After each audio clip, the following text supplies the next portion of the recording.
وَإِن تَعْجَبْ، اور اگر آپ کو تعجب ہو، یعنی اتنے دلائل کے باوجود اللہ کو نہیں مانتے، اگر آپ کو تعجب ہو کہ جو بات بالکل بدیہی ہے، نظری بھی نہیں رہی، بدیہی اور نظری کا فرق ہے، بدیہی وہ بات جو جس پہ دلیل قائم کرنے کی ضرورت نہ پیش آئے، اور نظری وہ باتیں جن پہ دلائل قائم کرنے ہوتے ہیں۔ وَإِن تَعْجَبْ، اور آپ کو اگر تعجب ہو کہ اتنے واضح دلائل کے باوجود آخر لوگ خدا کو کیوں نہیں مانتے، کیوں نہیں راہ پر چلتے، فَعَجَبٌ قَوْلُهُمْ، تو تعجب کی بات تو در حقیقت یہ ہے کہ کہتے ہیں اِذَا كُنَّا تُرَابًا، جب ہم مٹی میں مل جائیں گے، اِنَّا لَفِي خَلْقٍ جَدِيدٍ، تو کیا خدا ہمیں دوبارہ پیدا کرے گا؟ یا تو یہاں پہ مومن مراد ہے کہ ان تعجب، اے سننے والے اگر تجھے تعجب ہو کہ اتنے دلائل کے باوجود کوئی خدا کو نہیں مانتا، تو پھر ہم سے سن، تعجب کی بات اس سے بھی بڑی تجھے بتائیں، وہ تو یہ ہے کہ یہ اس سے بھی زیادہ گئے گزرے ہیں، کہتے ہیں خدا پیدا کیسے کرے گا دوبارہ۔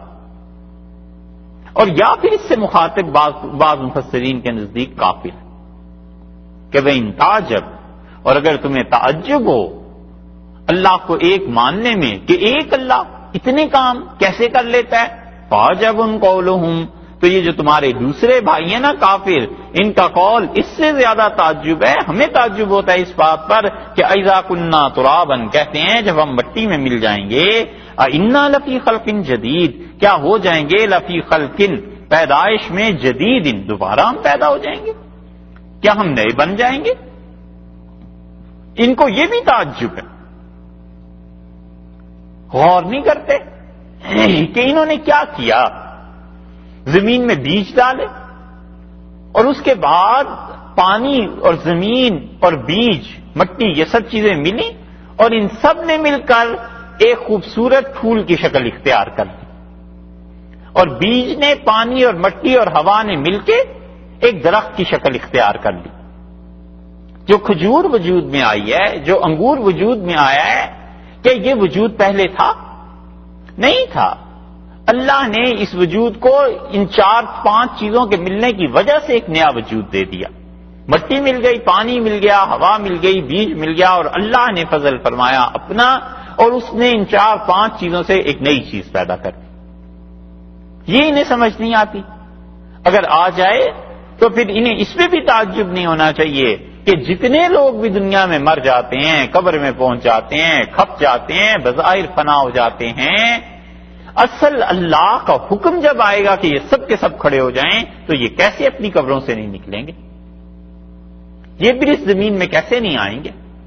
خدا ان کے منتشر ذرات کو جمع نہیں کر سکتا؟ بڑی اچھی بات ابن عربی رحمۃ اللہ نے لکھی ہے۔ ابن عربی رحمۃ اللہ علیہ کہتے ہیں کہ قیامت کے آنے کی بہت بڑی عقلی ایک دلیل یہ بھی ہے کہ زمانہ یوں سمجھو چل رہا ہے آگے کی طرف، اور ساری چیزیں ٹائم کے اندر اندر چل رہی ہیں،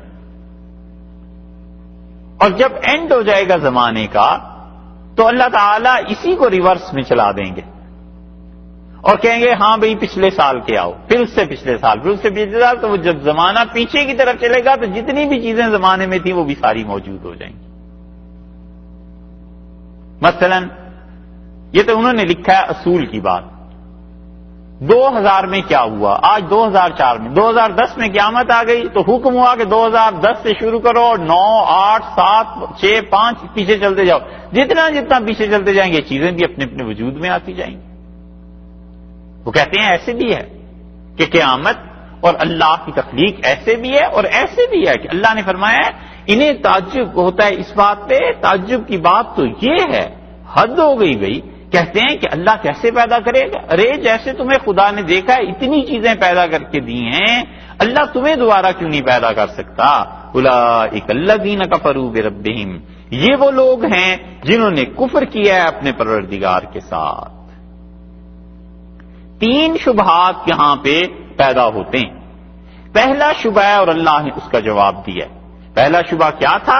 وہ یہی تھا کہ اذا کنا ترابا انا لفی خلق جدید، کیا ہم جب مٹی میں مل جائیں گے تو کیا ہم دوبارہ پیدا ہوں گے؟ یہ پہلا شبہ تھا، اولئک الذین کفروا بربہم، یہ اس کا جواب آ گیا۔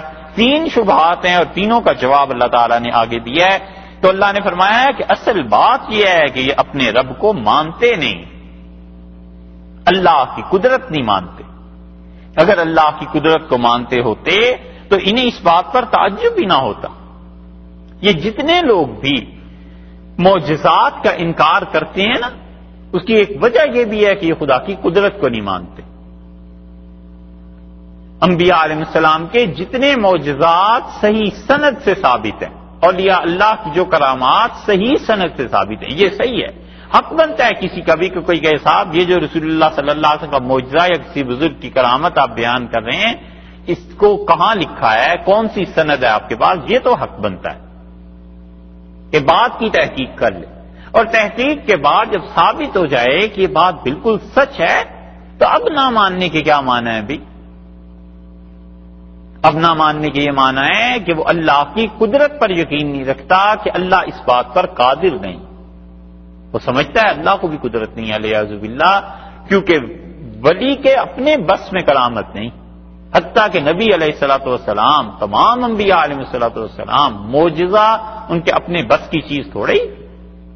سورہ انعام میں نہیں گزرا اللہ تعالیٰ نے فرمایا کہ اگر آپ چاہتے ہیں کوئی معجزہ تو ان تبتغی نفقا فی الارض، تو زمین میں سرنگ بنا لیجیے، اور سلما فی السماء، آسمان پہ سیڑھی لگا کر کوئی آ جائیے اور لے جا کے دکھا دیجیے انہیں معجزہ. اللہ کوئی معجزہ نہیں دکھائے گا ان کافروں، کسی کے قبضے اور بس کی بات نہیں. تو کیا اللہ بھی کے بھی قبضے اور بس کی بات ہے یا نہیں؟ یہاں پہنچ کے فیصلہ ہو جاتا ہے. مومن کہتا ہے جب یہ معجزہ ہے فلاں نبی علیہ الصلوۃ والسلام کا یا فلاں ولی اللہ کی یہ کرامت ہے، تو کہتا ہے یقیناً اللہ نے یہ کیا ہوگا. اس شخص کی عزت اور شرف اور یہ چیزیں دکھانے کے لیے، یا اس شخص کی نبوت اور رسالت کے ثبوت کے لیے اللہ تعالیٰ نے یہ چیز کی ہو. اللہ نے فرمایا ہے ان کو دیکھو، یہ کہتے ہیں خدا کیسے پیدا کرے گا، اللہ کی قدرت کا انکار کرتے ہیں. اولئک الذین کفروا بربہم، یہ وہ ہیں جو اپنے رب کا کفر کرتے ہیں، یعنی ان کے دلوں میں کفر کا مرض ہے. واولئک، اور ایسے لوگ ہیں الاغلال فی اعناقہم، ان کے گلوں میں توق پڑے ہوئے ہوں گے. غلن کہتے ہیں لوہے یا چمڑے کا توق. توق سمجھتے ہیں نا، گلے میں قیدی کے ڈال دیتے ہیں. عرب غلن کا لفظ استعمال کرتے تھے کہ وہ توق جو گردن میں یا ہتھکڑی ہاتھوں میں ڈال دیا جائے، اور اصل میں استعمال ہوتا تھا لوہے کی بجائے بھی چمڑے کا. اور چمڑا بھی وہ غلن میں استعمال ہوتا تھا جس چمڑے میں بال ہوں. چمڑے کی قسم ہوتی ہے نا بال صاف کر دیتے ہیں، اور چمڑے کی وہ بھی قسم ہوتی ہے اس میں بال اوپر رہتے ہیں، جیسے جائے نماز وغیرہ بنتی تھی، اب بھی بنتی ہے ہرن کی کھال یا اس قسم کی چیزوں کی. تو بال والے چمڑے سے قیدیوں کے لیے جو یہ بناتے تھے نا ہتھکڑی یا توق گلے کا، خاص طور پہ اس کے لیے غل استعمال ہوتا تھا، کیونکہ اسے آتا رہتا تھا پسینہ، مشقت کرتے تھے قیدی، اور گلے میں ڈال دیتے تھے توق، اور اس میں بال ہوتے تھے اور بالوں میں جوئیں پڑ جاتی تھیں، اور وہ جوئیں کاٹتی تھی نا جب اس کو، تو اسے مزید تکلیف ہوتی تھی. ہاتھ بندھے ہوئے ہیں، گردن میں جوئیں پڑ گئی ہیں، اس کے جسم کو کھا رہی ہیں، اس سے تکلیف ہوتی تھی. یہ ہے غل، اور اس کی جمع اغلال. وَأُولَئِكَ الْأَغْلَالُ فِي أَعْنَاقِهِمْ، یہ اللہ کی قدرت کا انکار کوئی سستا نہیں ہے. ہم قیامت کے دن میں ان کے گلوں میں توق ڈال دیں گے. وَأُولَئِكَ أَصْحَابُ النَّارِ، اور یہ جہنم والے ہیں. ہم فِيهَا خَالِدُونَ، اور یہ ہمیشہ ہمیشہ اس میں رہیں. اتنا بڑا جرم، اللہ کی قدرت کا انکار، قیامت کا انکار، اس لیے کہ انہیں کھلی چھٹی مل جائے، دنیا میں جو چاہیں کرتے رہیں. جب قیامت کا انکار کر لیا تو پھر تو دنیا جو ہوئی وہ اسی کی ہوئی نا جس کا زور، جس کی لاٹھی اس کی بھینس. اللہ نے فرمایا اتنی بڑی چیز کا انکار کر رہے ہیں، اس کا مطلب یہ ہے کہ کائنات میں عدل کا نظام برباد کر رہے ہیں کہ اس دنیا میں کہیں انصاف قائم نہ ہو، کہیں عدل قائم نہ ہو. ہر ظالم اور جابر اور طاقتور آدمی بس اس کی بادشاہی ہو، اور ذرا خدا کا خوف نہ رہے، اور لوگوں میں امن، اطمینان، سلامتی، ایک دوسرے سے جان مال کی حفاظت، یہ سب چیزیں مٹ جائیں. اللہ نے فرمایا اتنے بڑے یہ مجرم ہیں کہ ہم ان کے گلوں میں توق ڈال دیں گے، اور یہ جہنمی اور ہمیشہ ہمیشہ اس میں رہیں گے. کیونکہ جب کوئی آدمی اس نقطۂ نظر پہ آ جاتا ہے کہ مجھے پوچھنے والا کوئی نہیں اور مر کے کس نے دیکھا ہے، جواب کس نے دیا ہے، کون سا ایسی چیزیں ہیں، تو بس پھر وہ دنیا کا ہر گناہ بڑے سے بڑا ظلم کر سکتا ہے، حتیٰ کہ کافر اور مشرک اگر قائل ہو اس بات کا کہ اللہ کے ہاں جواب دینا ہے تو وہ بھی کبھی کبھی رک جاتا ہے، ظلم اتنا نہیں کرتا۔ وہ کہتا ہے انسانی ہمدردی ہونی چاہیے، خدا کے ہاں ثواب ملے گا۔ میرے عقیدے کے مطابق بھوکے کو پانی پلا دو، خدا اگلے جہان میں اس کا اجر دے دے گا۔ ہوتا ہے عیسائی، یہودی، ہندو، مشرک، کوئی بھی شرک کرنے والا اگر وہ مذہب کو مانتا ہے نا تو پھر بھی کچھ کسی حد تک وہ قیامت میں حساب کتاب کا تو قائل ہوتا ہے، سوچتا ہے۔ اور جو آدمی بالکل ہی اس کا انکار کر دے اور کہے اللہ کو بھی قدرت نہیں ہے، کہاں سے خدا دوبارہ پیدا کر دے گا، اس آدمی کا ظلم دیکھو اس دنیا میں کیا ہوگا۔ اللہ نے فرمایا اس بات کو نہیں مانتے، اتنے تعجب کی بات ہے کہ میری قدرت کا انکار کرتے ہیں۔ جو اللہ اس زمین سے بغیر کسی مثال کے پھل پیدا کر دیتا ہے اور ایسی چیزیں، اس پاک پروردگار کی قدرت کا انکار کرتے ہیں، ہم تو انہیں توق ڈال دیں گے ان کے گلے میں قیامت میں، اور جہنمی اور ہمیشہ ہمیشہ کی۔ ایک بات ہو گئی وَيَسْتَعْجِلُونَ کا، اور یہ جلدی میں چاہتے ہیں، یہ ہے دوسرے شبے کا جواب کہ جب ہم آپ کو نہیں مانتے، اس دین کو نہیں مانتے، مکہ مکرمہ میں مذاق اڑا رہے ہیں، کیوں نہیں خدا کا عذاب آ جاتا، کیوں نہیں کام پورا ہو جاتا، کیوں نہیں خدا اس ساری چیزوں کو نازل کر دیتا؟ آپ جو کہتے ہیں کہ اللہ کا عذاب آ جائے گا، کیوں نہیں؟ اللہ نے اس کا جواب دیا، اللہ نے فرمایا وَيَسْتَعْجِلُونَ کا، اور یہ کیا کرتے ہیں، جلدی چاہتے ہیں آپ سے، جلدی بھی آپ سے چاہتے ہیں کہ آپ کچھ کریں، لے آؤ عذاب۔ اے محمد صلی اللہ علیہ وسلم آپ سے جلدی جلدی مانگتے ہیں بالسیئات، گناہ کو، برے دنوں کو، قبل الحسنات، اچھے دنوں سے پہلے۔ یہ جلدی چاہتے ہیں کہ برائی جلدی مل جائے، اچھائی سے زیادہ برائی کے لیے کوشش کر رہے ہیں۔ اچھائی تو یہ تھی کہ آپ کی بات مان لیتے، اللہ کے دین کو مان لیتے، قیامت کو مان لیتے، کہتے کہ قیامت میں خدا کے یہاں جواب دینا ہے، مرنا ہے، یہ سب چیزیں۔ یہ مشرکین مکہ اتنے بے باک تھے، والعیاذ باللہ، آگے چل کے قرآن پاک میں آتا ہے، مذاق اڑاتے تھے، بیٹھ کے ہنستے تھے، ٹھٹھے کہتے کہ اچھا محمد صلی اللہ علیہ وسلم کہتے ہیں 19 فرشتے ہیں جہنم میں ہیں، اچھا یار تم کتنوں کو قابو میں کر لو گے، میں اتنوں کو ہم سب پکڑ کے مار دیں گے 19 فرشتوں کو، پھر دیکھیں گے کون جہنم میں لے کے جاتا۔ کہتے تھے اچھا مر کے بھی اٹھیں گے دوبارہ، یہ پیسے جو تمہیں دینے ہیں نا، میں نے تمہارا تو عقیدہ ہے نا اگلے جہان کا، وہاں لے لینا مجھ سے۔ یہ ہے وہ ظلم، لوگوں کی رقمیں واپس نہیں کرتے تھے، کہتے تھے مسلمان ہو گئے ہو، اگلا جہان آئے گا وہاں تمہیں پیسے دے دیں گے۔ کہتے تھے اچھا شام کو کاموں سے، کام کاج سے، سب چیزوں سے فارغ ہو کے کس کی مجلس اچھی جمتی ہے، کون سا سردار ہے جو تکیے لگاتا ہے، کھانے پینے کا سامان رکھتا ہے، اس کے دوست 4 شام کو ملنے آتے ہیں نا، تو تمہاری مجلس لگتی ہے؟ صحابہ رضی اللہ عنہم غریب بیچارے، ان کی کیا مجلسیں لگنی تھی، وہ تو اللہ کو یاد کرنے والے، نبی کریم صلی اللہ علیہ وسلم کی خدمت میں حاضری ہو جاتی تھی۔ کہتے تھے قیامت میں جب ہماری مجلس لگے گی نا تو تم دیکھنا اس سے بہتر مجلس ہماری وہاں بھی لگا کرے گی، وہاں بھی یار دوست مل کے بیٹھیں گے۔ اللہ نے فرمایا کہ کم احسن ندیہ، یہ تو ہمارے پاس آؤ گے تو ہم تمہیں بتائیں گے کہ کس کی مجلس اچھی جمتی، کہ ہم تمہارا فیصلہ اس دن کریں گے جس کے تانے آج تم دے رہے ہو۔ 16ویں پارے میں چل کے یہ باتیں آئی ہیں آگے، یہی بات تھی۔ اللہ نے کہا ہے بجائے اس کے کہ نیکی کو تلاش کریں، یہ برائی کے لیے زیادہ دوڑتے ہیں، کہتے ہیں لے آؤ عذاب کو، بجائے اس کے کہ کہیں کہ بے عذاب سے تم ڈراتے ہو، اللہ کا خوف ہونا چاہیے، واقعی کوئی ایسی چیز آ نہ جائے۔ سوچیں کہ جس آدمی نے زندگی بھر جھوٹ نہیں بولا ہمارے سامنے، آج اچانک وہ کہتا ہے کہ خدا کا عذاب آ جائے گا، یہ چیزیں ہو جائیں گی، ہمیں سوچنا چاہیے۔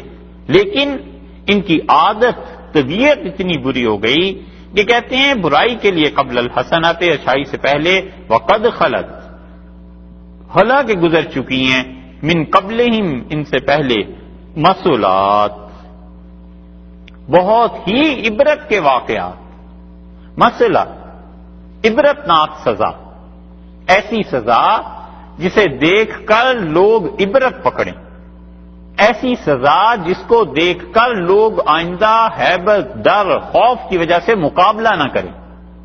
عرب کیا کرتے تھے؟ یہ کرتے تھے کہ اپنے دشمنوں کو مار کے اس کے ناک، کان، جسم کے اعضاء کاٹ دیتے تھے، لاش کو مست کر دیتے تھے، اور ان میں عورتیں ان چیزوں کے ہار بنا کر گلے میں ڈال لیتی تھیں تاکہ جو بھی دشمن ہے اس کو چڑھایا جا سکے کہ یہ دیکھ لو تمہاروں کے ساتھ یہ اشر کیا ہے، خبردار جو آئندہ ہمارے قبیلے کے سامنے تم آئے ہم تمہیں عبرتناک سزا دیں گے، ایسا برا حال تمہیں کر دیں گے۔ یہ جاہلیت میں لوگ کرتے تھے عرب، اور اسی لیے رسول اللہ صلی اللہ علیہ وسلم نے مسئلہ سے منع فرما دیا۔ آپ نے فرمایا کسی کی لاش کو نہ بگاڑو۔ حضرت حمزہ رضی اللہ عنہ کے ساتھ یہ کیا تھا انہوں نے قریش مکہ نے، اور رسول اللہ صلی اللہ علیہ وسلم نے منع کر دیا، اس سے بھی منع کر دیا کہ دشمنوں پر جب تم غالب ہو جاؤ تو ان کے سر کاٹ کر لائن لگا دیتے تھے عرب، اس سے بھی منع فرما دیا کہ بالکل یہ نہ کرو۔ اللہ نے کہا ہے کہ ان سے پہلے ایسے سزا کے شدید واقعات گزر چکے ہیں، عبرتناک سزائیں ہم نے دی ہیں۔ شعیب علیہ السلام کی قوم کو نہیں ملی، عاد اور سمود کو نہیں ملی، یہ عبرتناک سزائیں مکہ والے دیکھتے ہیں، سفر کرتے ہیں، شام کو جاتے ہیں، یہ ساری بستیاں انہیں نظر نہیں آتی، پھر مانگ رہے ہیں اس کو کہ خدا کا عذاب آ جائے اس دنیا میں، یہ اس بات کو نہیں سوچتے۔ یہ ہے ان کے دوسرا شبہ کہ عذاب کیوں نہیں آ جاتا۔ اللہ نے بتا دیا کہ عذاب ہم نے پہلے بھی دے رکھے ہیں اس دنیا میں، نمونے ہیں عبرت کے، تم ان پر غور نہیں کرتے۔ وَإِنَّ رَبَّكَ، اور بلا شبہ آپ کا پروردگار، لذو مغفرۃ، بہت بخشنے والا ہے، للناس، لوگوں کو، علی ظلمہم، لوگوں کے ظلم کے باوجود، وَإِنَّ رَبَّكَ، اور بلا شک و شبہ تمہارا پروردگار، لشدید العقاب، اور اس کا عقاب، اس کا عذاب بڑا سخت ہے۔ یہ جو آیت کریمہ ہے حضرت عبداللہ ابن عباس رضی اللہ عنہ کی روایت آئی ہے، اور وہ کہتے تھے قرآن پاک میں اس سے زیادہ امید کی آیت اللہ سے کوئی نہیں،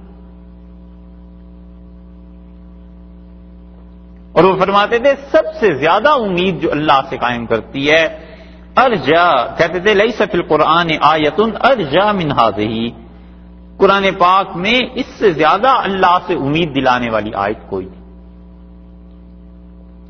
اور اس کو دیکھیں ہے کیا، اللہ نے فرمایا ان ربک لذو مغفرۃ للناس علی ظلمہم، اور تیرا رب معاف بھی کرتا ہے لوگوں کو ان کی گناہ گاری پر، ان کے ظلم پر تیرا رب معاف کرتا ہے۔ اس کا مطلب یہ ہے کہ کون ہے جسے خدا معاف کر رہا ہے؟ وہی نا جس آدمی نے ظلم کیا اپنے پہ، تو ظلم سے اگر اس نے توبہ کر لی تو وہ تو ظالم رہا ہی نہیں، وہ تو مومن ہو گیا۔ ظلم سے مراد شرک لے لیں، کبیرہ گناہ لے لیں، کچھ لے لیں، جب اس نے توبہ کر لی، کفر سے نکل کے اسلام میں آ گیا، کبیرہ گناہ سے توبہ کر لی، اپنے آپ کو معاف اللہ سے کرا لیا، تو وہ تو ظالم رہا ہی نہیں، پھر اللہ نے کس کو معاف کیا؟ کیونکہ اللہ نے فرمایا ہے کہ اللہ تعالیٰ معاف کرتا ہے لوگوں کو ان کے ظلم پہ، تو اس لیے امام راضی رحمت اللہ علیہ اور بیضاوی رحمت اللہ اپنی تفسیر میں لکھتے ہیں، وہ کہتے ہیں اس آیت میں مراد وہ ظالم ہے مومن جس نے توبہ بھی نہ کی ہو، تو بغیر توبہ کے بھی اللہ اس سے معاف کر دیتا ہے۔ اسی لیے عبداللہ ابن عباس رضی اللہ عنہ نے کہا کہ میرے لیے یہ آیت بہت بڑی چیز ہے، بڑی امید ہے اللہ سے کہ ایک مومن آدمی جس نے کبیرہ گناہ کیے اور توبہ بھی نہیں کی، اللہ نے فرمایا ان ربک لذو مغفرۃ للناس علی ظلمہم، تیرا پروردگار لوگوں کو ان کے ظلم کے باوجود معاف کرتا ہے۔ کیوں معاف کرتا ہے؟ سب سے بڑی بات تو خالص اللہ کی رحمت، وہ اپنی رحمت سے جسے چاہے معاف کر دے، اسے کون پوچھ سکتا ہے کہ تو نے اس کو کیوں معاف فرمایا؟ سب سے بڑی چیز اس کی رحمت ہے۔ اسی لیے وہ جو حدیث ہے نا، کئی بار آپ نے سنی ہوگی کہ ایک آدمی نے 99 کو قتل کر دیا اور پھر وہ توبہ کے لیے چلا، اور جس سے اس نے جا کے پوچھا، اس عیسائی جو راہب تھے انہوں نے اسے کہا کہ تیری توبہ قبول نہیں ہوگی، تو اس سے 100 کو بھی قتل کر دیا، اور پھر وہ چلا توبہ کے لیے کسی اور بستی میں اور راستے میں انتقال ہو گیا، تو اللہ نے اسے اپنی رحمت سے معاف فرما دیا، فرشتے آئے، وہ لمبی روایت سنی ہوگی آپ نے۔ اس پہ محدثین کہتے ہیں کہ 100 آدمیوں کے جو انسانوں کے حقوق تھے وہ کہاں گئے؟ حقوق العباد تو اس کے ذمے تھے نا. 100 آدمیوں کو جو قتل کیا تو آخر ان 100 آدمیوں کی کوئی اولاد، ماں باپ، آگے پیچھے کوئی تو ہوگا. اور فقہا اس پہ لکھتے ہیں کہ یہ بات ثابت ہے کہ اللہ کبھی کبھی بغیر توبہ کے معاف کر دیتا ہے، اور اس کے حقوق العباد جو ہوں گے اس کے متعلق ہم یہی کہہ سکتے ہیں کہ اللہ نے اپنے فضل سے وہ خود ادا کر دیے ہوں گے، کیونکہ اللہ نے خود ہی اسے معاف کیا. تو اس کے حقوق العباد بھی اسی طرح خدا نے پورے کر دیے ہوں گے. اب کس طرح، وہ تو پھر 100 آدمیوں کی ہسٹری کون جانتا ہے. اللہ نے کیا کیا کس پہ انعام کیا ہوگا، اللہ نے دنیا میں کیا کیا کسی کو دے دیا ہوگا، یا قیامت میں کیا کیا کچھ دے گا. اس لیے اس آیت سے پتہ چلتا ہے کہ لوگوں کے گناہوں کی توبہ کے بغیر بھی اللہ انہیں معاف کرتا ہے، اور یہ خدا کی بہت بڑی مہربانی ہے. ایک دوسری بات یہ ہے کہ مفسرین کہتے ہیں کہ وہ توبہ نہیں کرتا لیکن اتنی بڑی بڑی نیکیاں کرتا رہتا ہے کہ اس کے گناہ خدا خود معاف کرتا رہتا ہے. ہوتے اس کے گناہ وہ ہیں جو خالصتاً اللہ کا حق اس نے ضائع کیا ہوا ہوتا ہے، لیکن دوسری طرف وہ اتنا نیکیاں بھی کرتا ہے، اتنے اچھے اچھے کام کرتا ہے کہ خدا اس کے گناہوں کو دھوتا بھی رہتا ہے. اسی لیے رسول اللہ صلی اللہ علیہ وسلم نے فرمایا کہ عبادت گزار کنجوس سے وہ آدمی جو اتنی عبادت نہیں کرتا مگر وہ سخی ہے وہ زیادہ بہتر. بخیل عبادت گزار سے وہ گناہگار اچھا ہے جو سخی ہوتا ہے، کیونکہ وہ اپنی سخاوت کی وجہ سے لوگوں کے کام کرتا رہتا ہے، لوگوں کے مسائل حل کرتا رہتا ہے، لوگوں کے دل سے اس کے لیے دعا نکلتی ہے. تو نتیجہ یہ کہ وہ لوگوں کی دعا، اس کی نیکی، اللہ کی مہربانی، اللہ کی مخلوق کو راحت آرام پہنچانا، یہ چیزیں اس کے گناہ معاف کراتی رہتی ہیں. اللہ اس پر مہربانی کرتا ہی رہتا ہے، اور حتیٰ کہ توبہ بھی کبھی کبھی نہیں ہوتی اس کی، لیکن اس کی نیکیوں کا پلڑا بھاری ہو جاتا.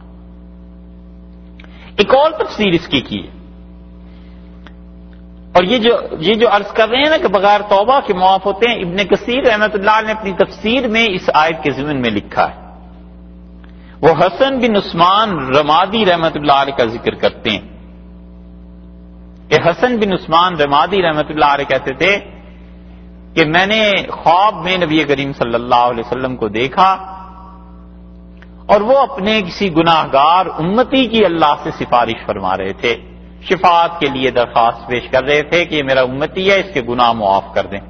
تو اللہ تعالیٰ نے رسول اللہ صلی اللہ علیہ وسلم کو جواب دیا اور کہا کہ ہم نے خود سورہ رعد میں آپ سے کیا کہا ہے، آپ پر جو نازل کی تھی سورہ رعد، ہم نے اس میں خود کہا ہے کہ وَإِنَّ رَبَّكَ لَذُو مَغْفِرَةٍ لِلنَّاسِ عَلَىٰ ظُلْمِهِمْ، ہم تو بہت معاف کرنے والے. تو اس پہ ابن کثیر رحمۃ اللہ علیہ نے لکھا ہے کہ اس کا مطلب یہ ہے کہ اللہ تعالیٰ بغیر توبہ کے بھی لوگوں کے گناہ معاف کرتا ہے، جو حسن بن عثمان رمادی رحمۃ اللہ علیہ کو گویا خواب میں دکھایا گیا. ایک تفسیر اس کی اور بھی کی ہے مفسرین نے، وہ کہتے ہیں ان ربک لذو مغفرۃ للناس علی ظلمہم، اور تیرا پروردگار بہت بخشنے والا ہے لوگوں کو اس حال میں کہ وہ گناہ کر رہے ہوتے ہیں. عین حالت گناہ میں بھی وہ جب توبہ کرتا ہے تو اللہ اسے معاف کر دیتا ہے. عین حالت گناہ میں بھی خدا کا خیال آ جاتا ہے کہ اللہ نے منع کیا ہے اس چیز سے اور میں نے ارتکاب کر لیا ہے، تو دل میں وہ جو ندامت پیدا ہونی شروع ہوتی ہے نا کہ اللہ سے میں معافی مانگوں، بس اللہ اس سے معاف کر دیتا ہے. اس لیے فرمایا لذو مغفرۃ للناس، بہت زیادہ بہت مہربانی سے مغفرت کرتا ہے لوگوں کے ظلم کے باوجود. تو اس آیت کو یہاں لانے کا مطلب کیا ہے؟ مطلب تم لوگ مانگتے ہو عذاب کو، ہمارے یہاں اصل عذاب دینا نہیں ہے، ہمارے یہاں اصل یہ چیز نہیں ہے کہ ہم تم پر کوئی چیز نازل کر دیں اور عذاب آ جائے. ہمارے یہاں اصل چیز مغفرت ہے. اصل چیز یہ ہے کہ تم ہماری طرف لوٹ آؤ، اصل چیز یہ ہے کہ ہمارے یہاں آؤ، اپنے گھر واپس چلو، جہاں سے تمہارے والد صاحب چلے گئے تھے حضرت آدم علیہ السلام، وہاں واپس آ جاؤ، اس جنت میں آ جاؤ. اصل ہمارے یہاں مغفرت ہے، اصل پکڑ نہیں.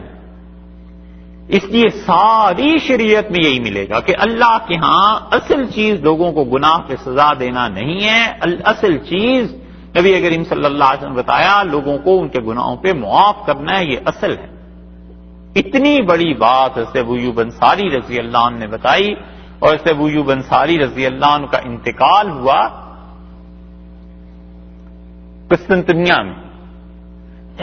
جب یہ فوج گئی تھی قسطنطنیہ پہ حملہ کرنے کے لیے، استنبول پہ، جو اب استنبول کہلاتا ہے، استنبول پہ جب حملہ کرنے گئے تو حضرت ابو ایوب انصاری رضی اللہ عنہ کی طبیعت خراب ہو گئی، اور انہوں نے کہا جتنا بھی زیادہ سے زیادہ ہو سکے مجھے آگے لے جا کر دفن کرنا۔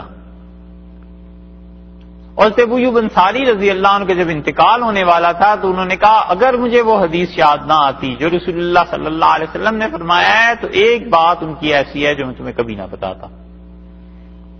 اور پھر فرمایا کہ رسول اللہ صلی اللہ علیہ وسلم نے کہا نا، اللہ تعالیٰ نے قرآن میں کہا ہے کہ جو آدمی علم چھپائے گا اسے عذاب ہوگا۔ اس آیت کو پڑھا پھر انہوں نے کہا اگر یہ بات نہ ہوتی تو میں تمہیں کبھی یہ بات نہ بتاتا۔ اور پھر انہوں نے بتایا، انہوں نے کہا بس ایک چیز میرے پاس ہے رسول اللہ صلی اللہ علیہ وسلم کی، اور انہوں نے مجھ سے فرمایا تھا کہ ابو ایوب اگر لوگ گناہ کرنا چھوڑ دیں تو اللہ اس دنیا کو مٹا دے۔ میں نے عرض کیا کہ اللہ کے رسول وہ کیوں؟ تو رسول اللہ صلی اللہ علیہ وسلم اللہ تعالیٰ نے مجھ سے کہا کہ میں چاہتا ہوں میری مغفرت کی صفت کا اظہار ہو، میری بخشش کی صفت کا اظہار ہو۔ جو لوگ گناہ کریں گے پھر میں انہیں معاف کروں گا، تو میری رحمت، میرا معاف کرنا، میں بادشاہ شہنشاہ ہوں، میں چاہتا ہوں لوگ مجھ سے معافی مانگیں اور لوگوں پر میری اس صفت کا اظہار ہو۔ انہوں نے یہ فرمایا اور پھر ان کا انتقال ہو گیا، اور حضرت ابو ایوب انصاری رضی اللہ عنہ کو انہوں نے تدفین کر دی۔ سرخسی رحمت اللہ نے مبسوط میں لکھا ہے کہ کچھ عرصے کے بعد عیسائی آئے وہاں سے، اور انہوں نے آ کر کہا کہ یہ کیا بات ہے، یہ کس کی قبر ہے، کیا چیز ہے یہاں؟